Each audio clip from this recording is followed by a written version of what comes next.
Okay, now the first thing I'm going to want to do is get my picture laid out. So I'll just do a quick sketch, and I'll use paint to do that sketch, not a pencil.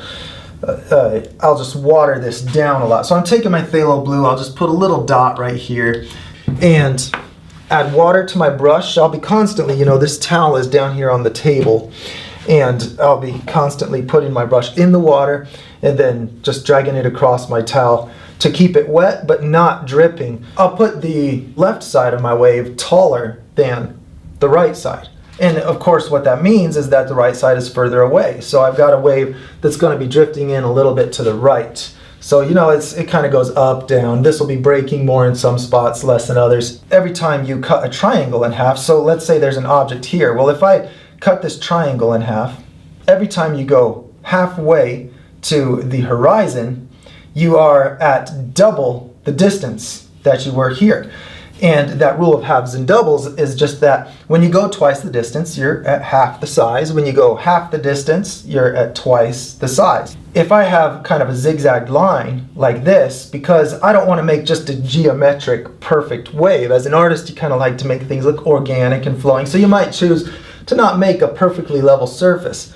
But I think one thing that is overlooked is just how much distance that change in height represents. See, this curve I made crosses all the way from the 80 to the 160, and that's suggesting that this point is an entire 80 feet closer than the high point. And so naturally that's going to make the perspective look weird in this picture. That wave is not going to look like it's rising out of that level-ish surface of water. The curves can be good, but very subtle. So for the most part, I'm just using level lines because this far out, a tiny bit of change represents a lot of distance. So ever so slightly, I raise the right side higher than the left side.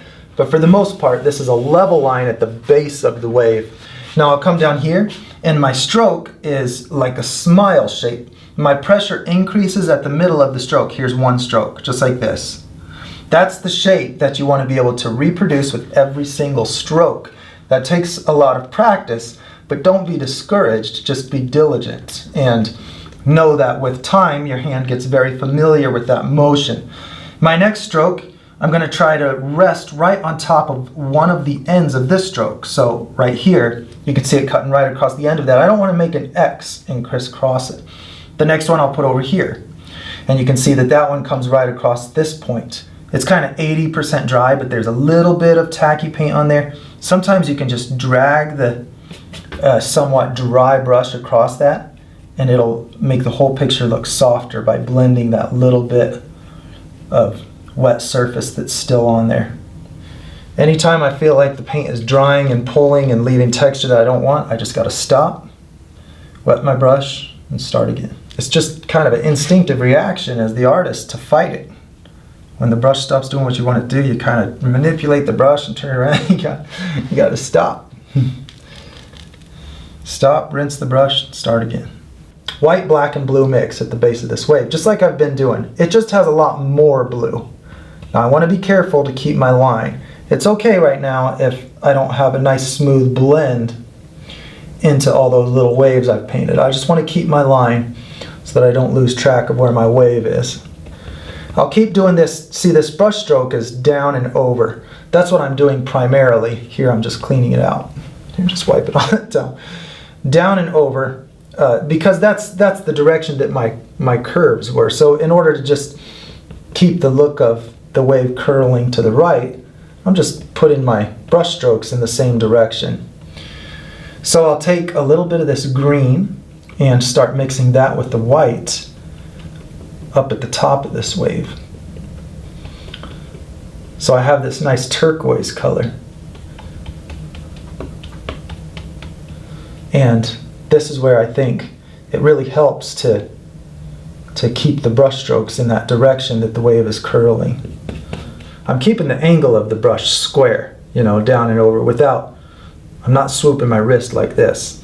So the line kind of changes width. It gets skinnier as I slide over to the right because the brush is turned more sideways. So I'm going to do skinny strokes. I'm not doing that smile shape anymore. it really helps this sea foam to not look like the reflection, because the strokes are a different shape. If I do the same shape, it's just going to disappear into the reflection. So I'm just doing these horizontal little strokes, but being careful not to make the little smile shapes, because then it's just going to disappear into the reflection, and I won't have that feel of the foam breaking apart on top of the water being a separate layer. Now when foam breaks apart, it's similar to the water, where it pulls apart and leaves strands, skinnier strands in between. And the bubbles come up from the water, leaving kind of ovalish patches of water in between the foam. So you have these shapes that where the negative space leaves these ovals. And they're not just perfect ovals, you know, they just are these blobby shapes with skinny strands of foam separating them. But in perspective, it's all going to be flattened way out. And I can come back with that watercolor and add it in between. So right now, I'm really just making skinny horizontal lines. So I'll start with this left side of this wave curling over. And so I'm thinking I'm just going to put my white water, I'm going to move my brush in the way that I want it to look like the white water is coming over, because that might help me to just establish, maybe accidentally make shapes that actually look like water tumbling over. So that's a higher part. I'll keep it higher and maybe make it just curling over a little bit in here. I don't want to make it real level. I want higher and lower spots on this wave. So I'll put this paint right in here. And this is just real thin. It'll probably dry on me before I can work it, but I'm just getting it in place at the moment. There's a cool thing that happens with waves when it curls, when it breaks enough, you'll see the inside of the top of the wave. So I'm going to paint that. I'm getting my blue and my green, and I'm just going to put a stripe right across here. Just shoo. And then I'm going to take that color and just barely grab it and pull it down right here. And then I'll get another little bit of white and make the reflection on the top of that. I want to make it so that you still see it. So let's see if I can actually manage that. I want to still see that dark area.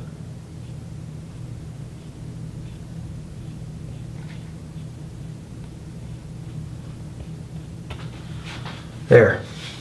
You see, so I have the reflection bending across the top, and then the dark area, and then it goes to the white water in here that's shining from underneath that big curl.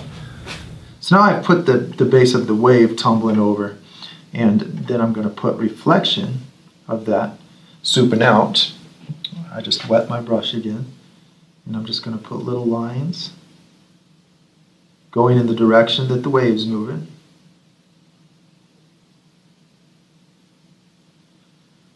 Just like that. And you can see that I leave a little strip of that green in there. Let's get a little bit more of that color.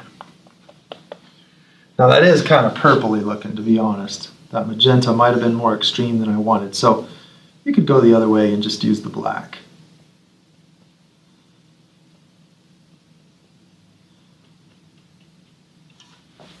A little kind of a zigzag shape like this. And where it's going along the face of the wave, I'll widen it out. It's getting stretched this way. So I'll make that part fatter. But notice that I left the vertical areas skinnier. Now if I make another little spot that's pointing to this, then it looks like it got pulled apart. And you can just memorize these shapes and reuse them over and over. Now instead of painting the skinny little strands, I'll paint the space in between, just like I did with the foreground. So I need that turquoise color. Let me get my phthalo green out. Okay, so we got green and blue, and then I'll put some white in it. Okay, now I'm just making little oval shapes, and I'm going to make those little shapes touch each other, connect, you know. And then I can control the angle I'm making those shapes. Make them go with the wave. All right, and then back to my darker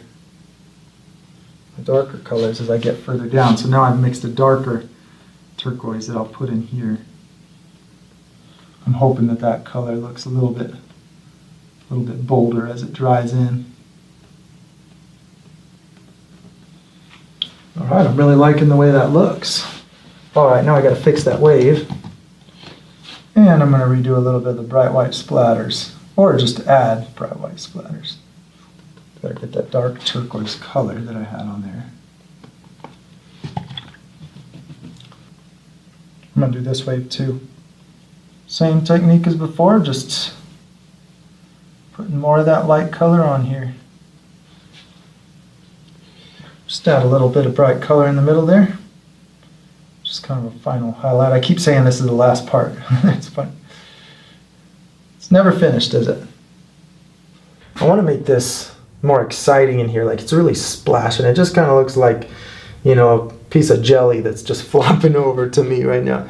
And so I'm going to put a lot more white just with a dabbing motion, just trying to get something that feels not like a brush stroke, but just feels like, well, you know, like all that splashing white water. You know, I find that I usually see it kind of fingering out. There will be areas to see how I've got these shapes kind of coming out, almost like, you know, tree branches or something like that. I'll put a little bit of that shadow color in here, put that on the underside, and then I'll take the white over the top of it. I just want it all to look more splashy. Here we go, here's a brighter white color that I'll just put under this white water. Get a little water in my brush so I can make these tiny lines. Just do those same strokes and make them a little more white. This wave kind of looks like it's curling, kind of looks like it's arching this way. Looks high in the middle, so I'm just raising up the reflection a little bit on this end. I just kind of do this circular motion to do this angled reflection with my brush. Just let it touch on that side of the circle. Then I'll just use that dabbing technique to lighten it as it gets up higher on the wave. Doing a thin layer of real wet paint, real watered down paint.